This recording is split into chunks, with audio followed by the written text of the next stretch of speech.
Chapter 1. I was hot, miserable. The end of summer in Los Angeles was always the worst. In the downtown flatlands below Bunker Hill, a weak fan sputtered in Chum Chum's dusty storefront office, rattling the blinds covering his front window facing City Hall, flapping the paper "Get Out" sign hanging from a string over his glass front door. He propped his door open enough to let in heat, baking the sidewalks and street. Chum Chum hummed happily. How could he stand it? How could anyone stand summer down here? Bunker Hill was baking too, but at least it was high enough to catch a breeze. Hard morning sun sliced through gaps in the blinds. I stood facing Chum Chum's desk. He hummed and poked around the large envelope Bookie had me run down to his boss, same as usual. A lot changed for me, good old Sparky, in 1932. I turned 11. I wasn't wanted for murder anymore. I wasn't sleeping in cellars anymore. But by the end of summer, I was still running for Bookie. He owned my soul nowadays. Like I said, same as usual. Ah, my Rosie, how are you doing? He wasn't talking to me, but to his goldfish that lived in a bowl of water on his messy desk. The fish swished around in her bowl to face him. He pulled his hand out of the envelope and waggled it at Rosie. Each of his fingers were 1 or 2 or 3 rings, all heavy with gems, all paste.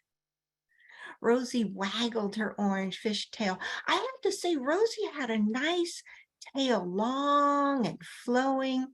As she waggled her fancy tail, he giggled and then laughed in his weird half-horse, half-baby laugh.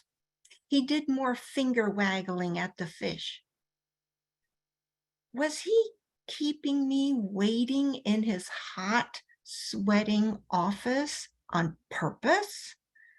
He sat with his bare feet soaking in a pan of ice. I could see those puffy toes sticking out from the cuffs and razor creases of his silk pajama legs. I could barely feel a ghost of cool drifting over from the chunk of ice as his toes massaged in time with his finger waggling to Rosie. I suppose that's how Chum Chum could stand his office. He had that chunk of ice. Chum Chum's eye noticed me again. He frowned.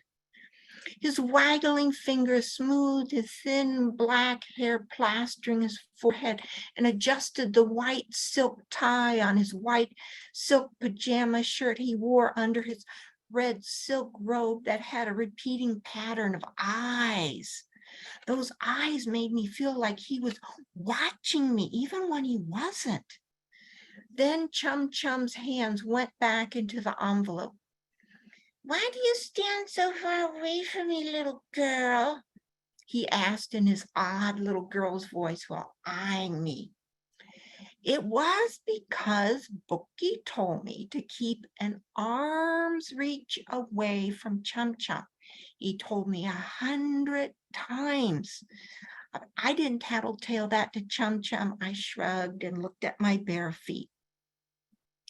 I heard Chum Chum's hand rattling in the envelope, or maybe it was another envelope some other kid dropped off.